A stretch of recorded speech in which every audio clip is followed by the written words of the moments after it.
दिनै रुंसारि करेन्द्र बसुमतारी मानाव गेदेर गेदेमानि जेरै सारादु बे हाबाफारिखौ खुंफुंनो लानाय बायदि दहाय फुंनिफ्राय माखासे हाबाफारिखौ जों फोजोबनो हाबाय आरो बे समाव ब्रैथि हाबाफारि जोङो जागायनो सिगांदों। बे हाबाफारियानो जाहैबाय रुंसारि करेन्द्र बसुमतारीनि सावगारियाव बिबार बावनाय आरो बे हाबाफारिनि बिबार बावजेनगिरि महरै जोङो थिनानै लानो हादों गेदेमा रुंसारि करेन्द्र बसुमतारीनिनो अनसुलि बिसि मानव गेदेर मुस्लिमा साबासि बसुमतारी मेडाम बिथाङा जोंजों साखाथियाव गसंनानै दङ।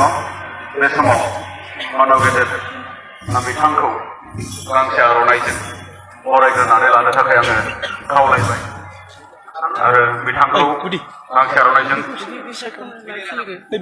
बरायनानै लानो आङो बे समाव खावलायदों आरो गावनि गोथार सिनायथिखौ होनो थाखाय आङो खावलायबाय।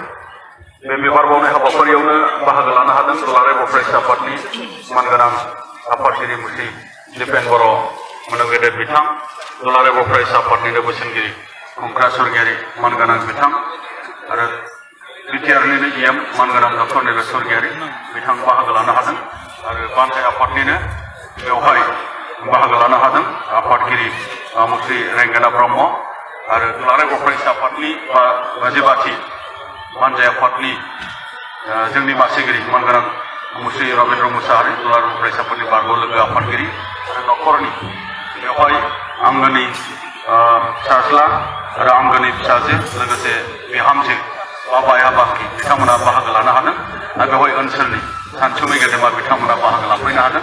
गुबुन गुबुन उदालगुरि जिल्ला एबसुनि अनगायैबो गुबुन गुबुन जिल्ला एबसुनिफ्राय बाहागो लानो हादों। बे समाव गासैखौबो हाबाफारियाव बरायग्रोबाय आरो बे समाव गोबाव खालामा जासेनो रुंसारि करेन्द्र बसुमतारी बारग' आफादगिरि एबसु बिथांनि सावगारियाव बिबार बावनाय हाबाफारि बिबार बावजेनगिरि महरै बिबार बावजेननो थाखाय मानव गेदेर मेडामखौ आं गुरै खावलायबाय आरो बे समाव मदद खालामगोन दुलाराय बर' फरायसा आफादनि मानगोनां आफादगिरि मुस्रि दिपेन बर' बोसोनगिरि मानगोनां खुंख्रा स्वर्गियारि आरो न'खरनि गुबुन गुबुन सोद्रोमाफोरा मानव गेदेर मेडामनि बिबार बावजेननाय हाबाफारिखौ मदद खालामगोन। बिनि उनाव फारि फारि जोंनि हांख्रायजानाय आलासि बिथांमोना बिबार बावगोन।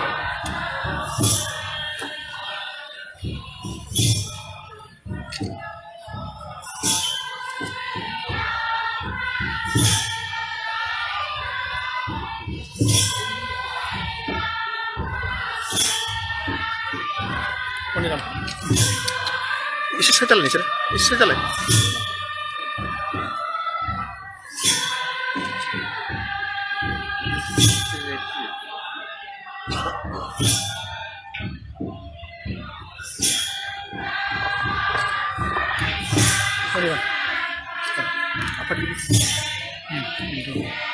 खुलुमनायखौ पस्ट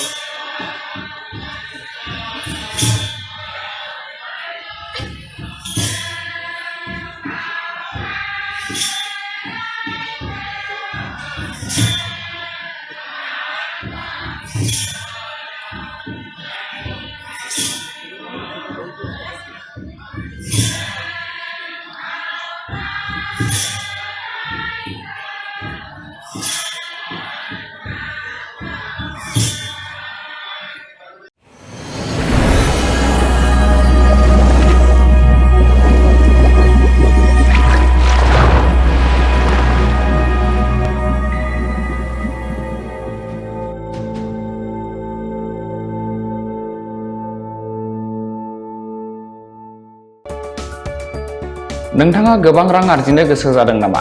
जुदि गोसो जादों अब्ला नोंथांनि थाखाय मोजां खौरां। New India Technologies master franchise all Assam ATM service Hitachi ATM and Tata Indicash ATM फसंनानै नोंथाङाबो गोबां रां बुथुमनो हागोन। लाइमोनफोरनिफ्राय जागायनानै बैसो जानाय गासिबो बैसोनि सुबुंफोरानो बे फालांगिजों गोरलैयैनो रां आर्जिनो हागोन।